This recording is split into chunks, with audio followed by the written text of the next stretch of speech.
Welcome back to another technical deep dive here in the debug zone. Today we're tackling a big question and breaking it down with insights from other users. Hopefully this clears up some misconceptions and helps you get the answer you need. So buckle up, stay a little curious, and let's jump right in.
And that's a wrap.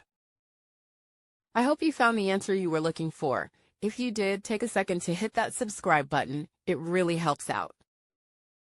And let me know in the comments which solution worked best for you. See you next time in the debug zone.